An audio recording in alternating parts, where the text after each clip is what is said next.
Hi there, I'm Dark Shades. Welcome to my channel. First time you're passing through, you're welcome to click the like button, the dislike, share, subscribe, and interact. Today I wanted to talk about conflict. We all get into a conflict with our partners. Sometimes we think, oh my God, once you've had an argument, especially if you don't have them very often, you feel as though it's the worst thing that's ever happened. You're kind of imagining never getting back to where it was. But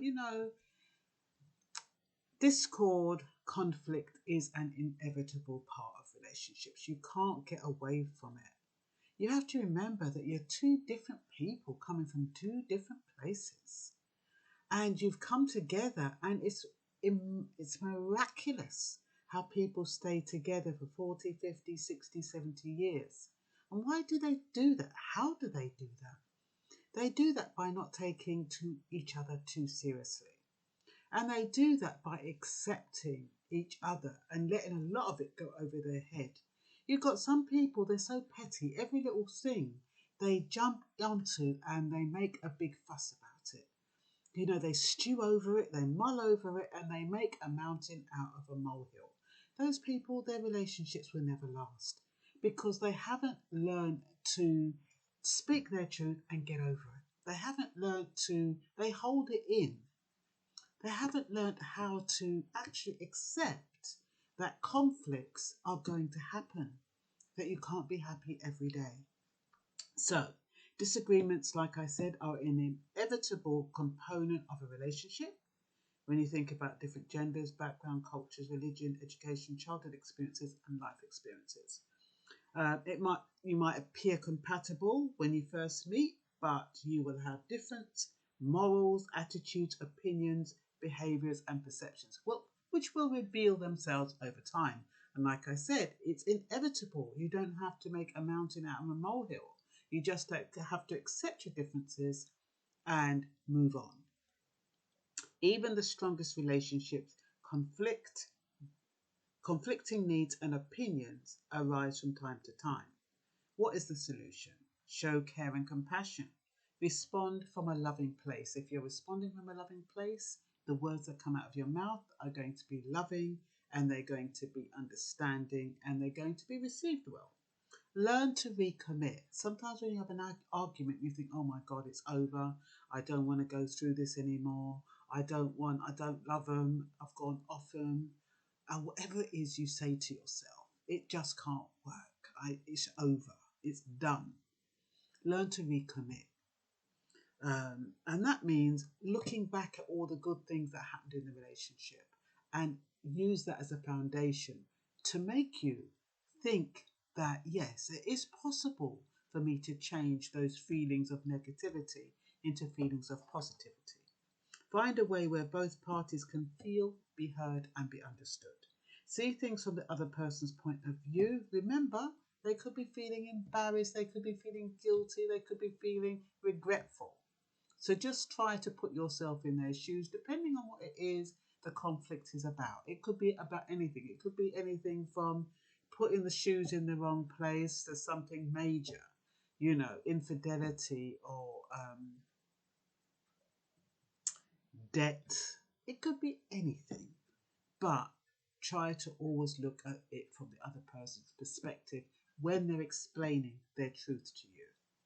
Okay?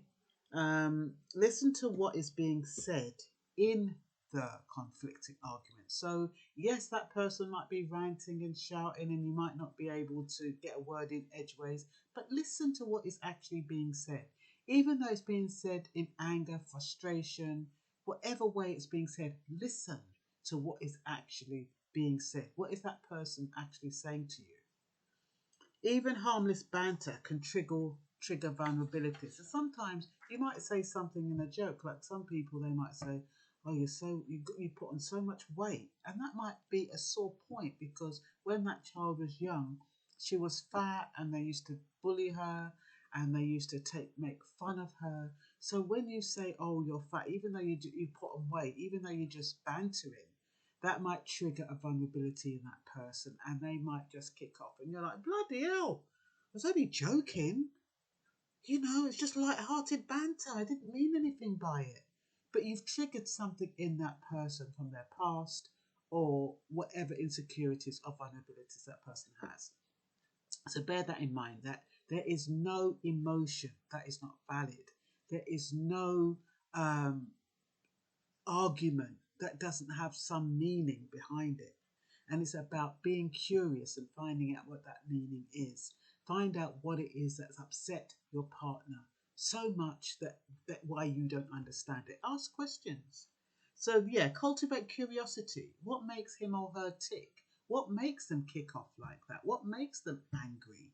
What makes them, start bawling their eyes out? What makes them go silent for weeks and months? Find out what makes them tick. Ask for more details. Ask them if it's okay to write things down so you don't forget to ask, so you're not interrupting them and trying to react to what they're saying, but you can wait till the end and then you can, sometimes when you're writing down things, it might look as though you're not really paying attention. But it's better you do that than to keep interrupting.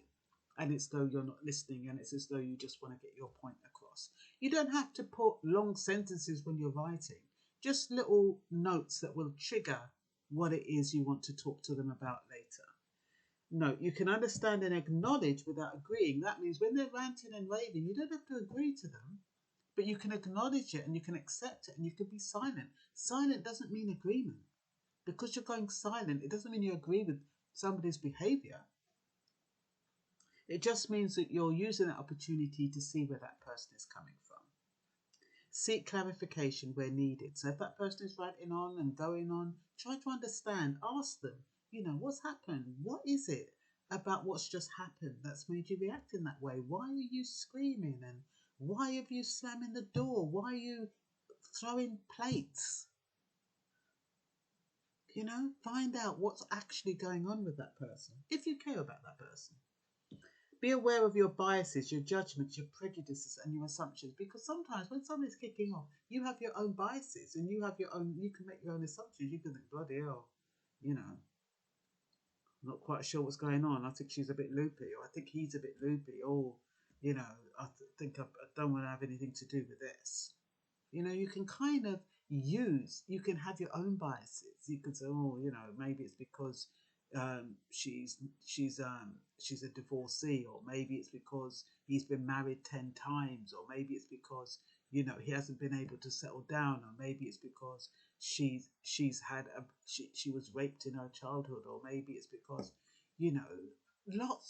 lots of things could justify that behavior in the individual, but from an external point of view, you might not be able to understand it. So, and you might draw conclusions based on that person's behavior without understanding where it's coming from. So reflect. This is the answers, the solutions. Reflect. Tune into your inner silence. Make a mental space to receive information so that you're in a space where you can actually hear what's going on. You can actually listen and hear what that person is saying to you.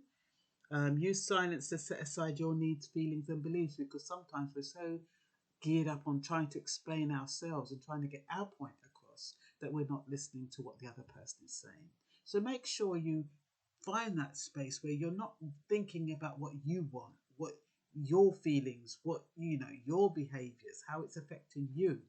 Try to set that aside a little bit. You can talk about that later. You will have an opportunity to talk about it later. And because it's yours, you won't forget it. So, so use the silence to set aside your needs, your feelings and beliefs, and try to understand the views and experiences of the other person. So I hope that will help you get through some conflicting situations in your relationship. And that's all for now. Bye-bye.